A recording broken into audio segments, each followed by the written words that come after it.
Hello and welcome to Retro Breeze. This last Saturday I finally got my hands on a Valve Steam Deck, and it has been a pretty interesting experience so far. I've only had it a few days, so these are my very first impressions. I was originally going to record a full unboxing, but as you can imagine I was pretty excited when it came in, so I just ripped it open and started messing with it. So here are my very first impressions of the Steam Deck. And honestly, when I first opened the case, I was kind of surprised. Now, I've watched a lot of videos about the Steam Deck and I've read a lot about it, and one thing that I heard over and over was that it's really not that big. And I have to say, I will not hear any of that. The Steam Deck is massive. It's almost comically huge, and when I first opened the case, I was immediately skeptical of this. I was just like, it's way too big. It's really wide, it's really thick, and especially it was quite heavy as well. It's about double the weight of a Nintendo Switch. And really at this point I was like, I really don't know if I'm gonna like this.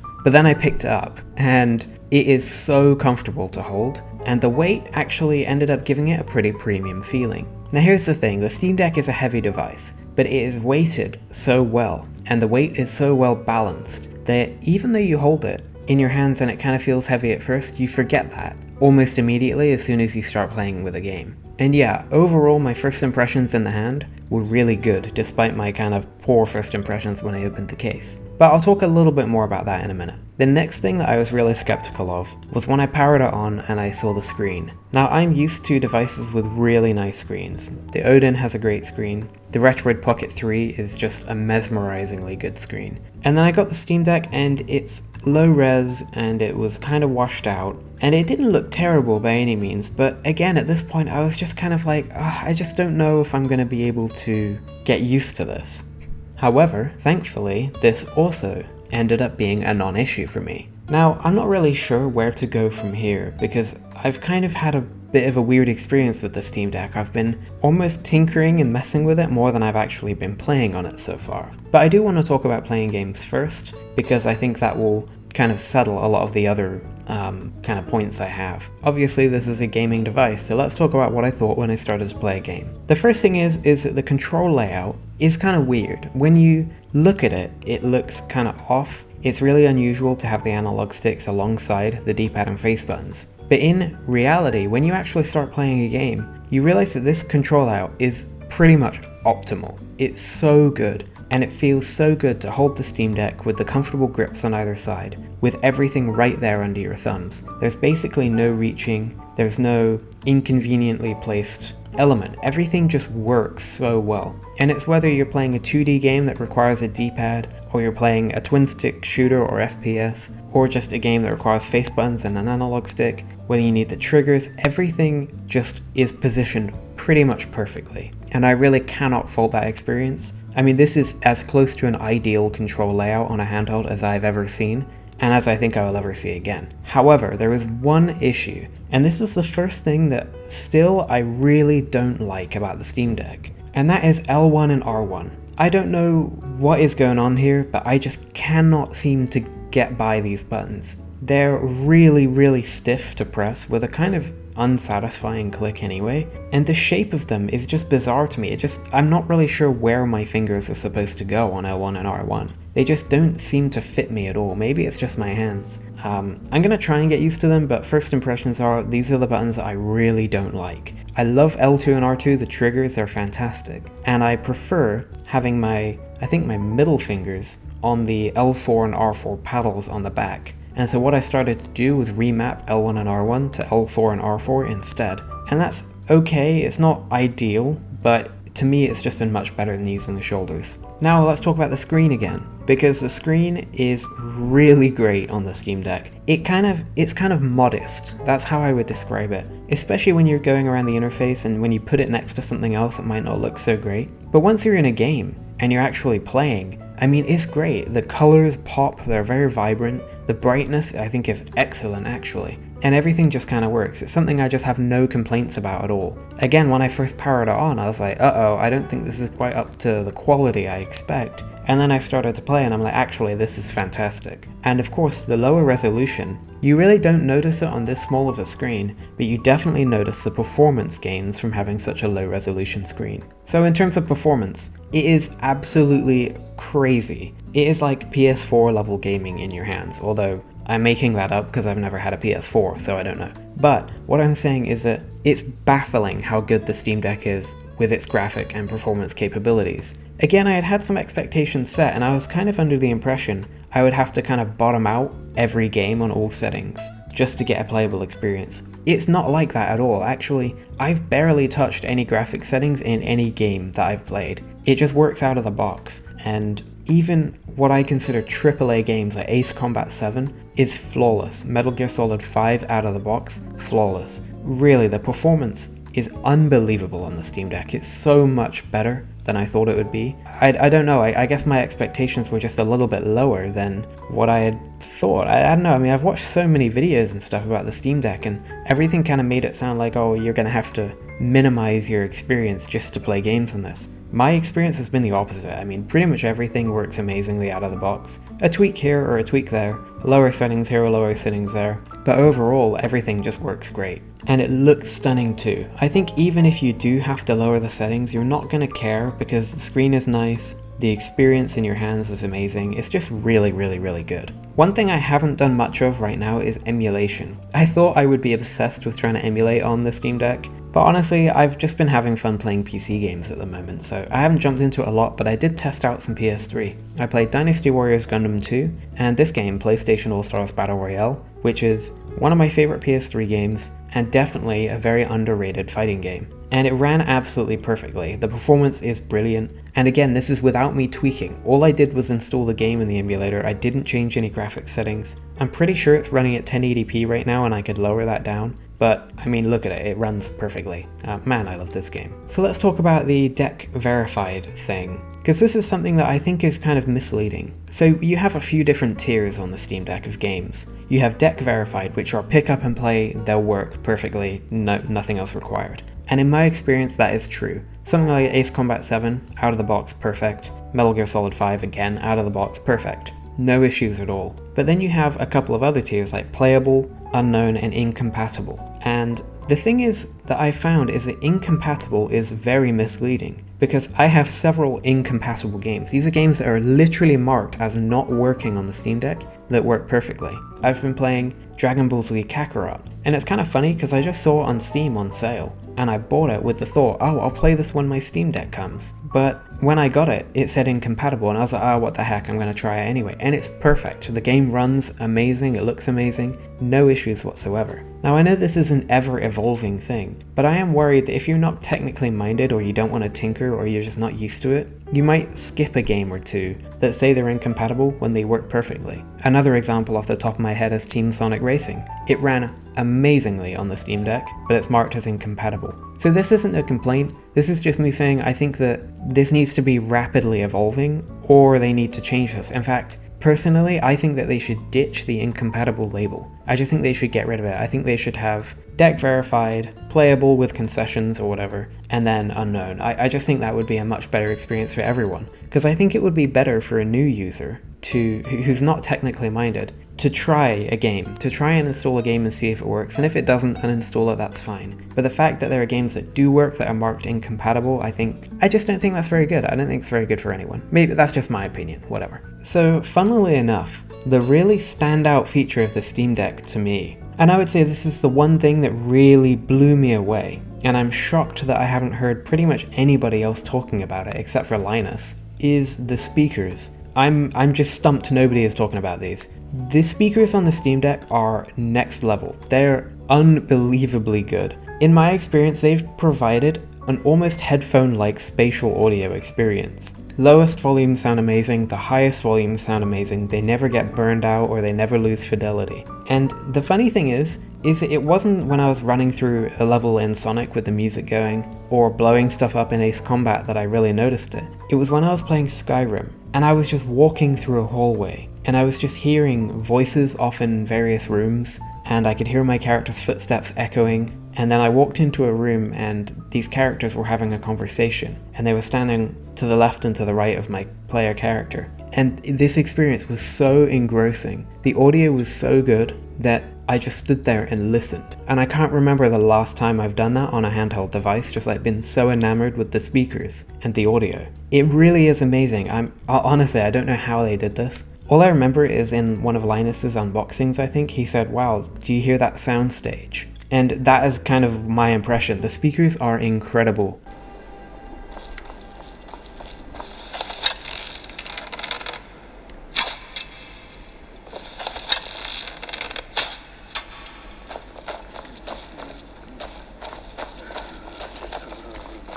You ready to take the oath? Not at all. That was as much a test of your abilities as it was your resolve. I wasn't sure your heart was in it, but you've proven me wrong, and I respect that. Now, if we're done being sentimental, it's time for you to take the oath. I think it's really weird that they did this though, because the Steam Deck is really marketed for travel, which I mean, that's debatable at best anyway, because of the size. But if you're on a train or on a plane, you don't want the speakers playing out loud, so I just don't know why they're so good, but they nailed them. They're amazing. Oh man, they just sound so good. Alright, so let's move away from gaming now and let's talk about the software. And unfortunately, I think the software is kind of a mixed bag, but it's also something that I find it really difficult to criticize or make a judgment on. So first of all, I would say the Steam Deck is absolutely a Linux PC. It's not a gaming console. And I think that the more that I started to accept that this is a Linux PC and not a gaming console, the more I enjoyed it, and the more I was willing to forgive some of the quirks here and there. So the Steam UI itself is okay. In terms of design, I really hate the home screen. I just don't know what the purpose of it is. Sure, it has your recent games, but then it just has a bunch of other clutter underneath it. I just don't like it. I would rather the Steam Deck just launched directly into my library.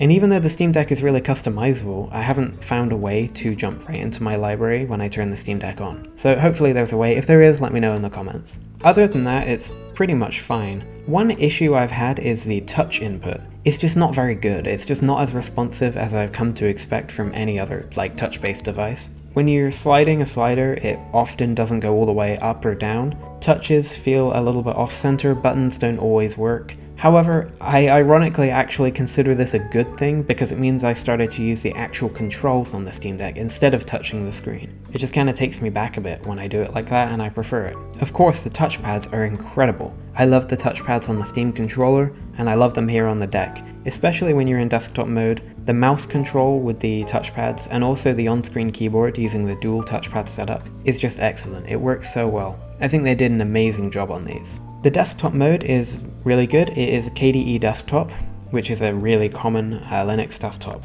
And it works great. It works exactly how you'd expect. I very much believe that you can dock this with a mouse and keyboard and use this as a home PC. I mean, I think everybody could do that, and I think you'd have a really good experience. Of course, it comes with all the quirks of a Linux desktop, which I'm not going to criticize because I love Linux, and it is the best possible operating system you can get on a PC. But as long as you're prepared for some quirks, and you're prepared to learn a little bit about how to install software and stuff, you're really going to expand this experience. Now the thing is, the reason I find this difficult to criticize the Steam Deck software at all is because it's a PC. If you don't like it, you can change it. If you don't want to use the Steam game interface, well, you can just use Steam. Or you can just use Steam Big Picture, in fact. Or you can use the desktop mode and launch your games directly from there. The possibilities are really endless, especially when it comes to emulation and other launchers like the Heroic launcher for GOG games. There's a lot of possibilities here. Now, I'm not going to say it's not frustrating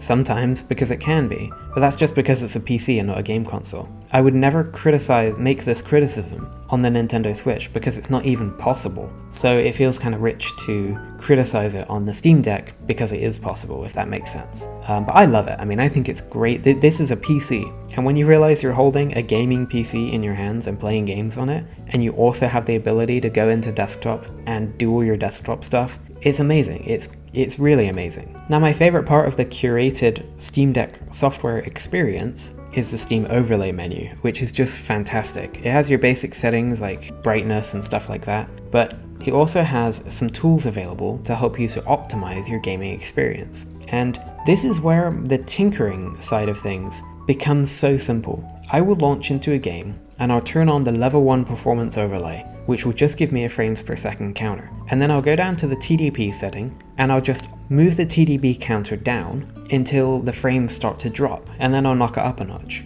So basically, you can optimize your experience just from this in-game overlay. And then if you're still not getting the performance you want, you can maybe disable the TDP limit, or you can go into the game settings and lower the settings there. But I haven't really had to do that. I've done everything from the overlay. My absolute favorite software feature of the Steam Deck is being able to limit the screen refresh rate in this menu to 40 Hz, and then to lock the frame rate at 40 frames per second. This optimizes battery life while still giving you a really smooth experience. And thanks to the frames per second counter, you can do this all in like 5 seconds. Get into a game, get into some gameplay, move the TDP, or lock the frame rate and the refresh rate, move the TDP down until you start dropping frames, and then knock it up one. I think even a beginner can do that and just get a really good experience. And 40 frames a second still looks really nice and smooth. And you know, if you're not looking for a hardcore, GTX 780, 120 frames a second 4K experience, you're really not going to care. I mean, it still looks amazing to play these games at 40 frames a second, and you get some more battery life. Now, in terms of battery life, I can't really speak to it because I've only been playing this at home and I've been charging it when I'm not using it. But I will say that I think it was on a Sunday, yeah, it must have been a Sunday, I was playing Dragon Ball Z, and I played for a couple hours, and then I put the deck to sleep, and then I played a few more hours, or maybe a couple more hours, and I was at about 30%. And I think that the combination of lowering the TDP and locking the refresh rate in the frames, it just gives you a bit more battery life, and it just gives you a bit more juice, and really, I think it's a really good way to optimize this. Now, I'm not really keen on traveling with this Steam Deck. I honestly think it's way too big. Or rather, I would take it with me, I just probably wouldn't get out on a train or a plane or whatever. So maybe the battery life stinks for that, but I don't know, I don't foresee it being an issue for me. I'm typically like an hour-long gaming session kind of guy. I don't play for many hours at once. But even if I wanted to, I don't think it would be a big issue on the Steam Deck, especially if I got a charger nearby. And if you get like a 65 watt or something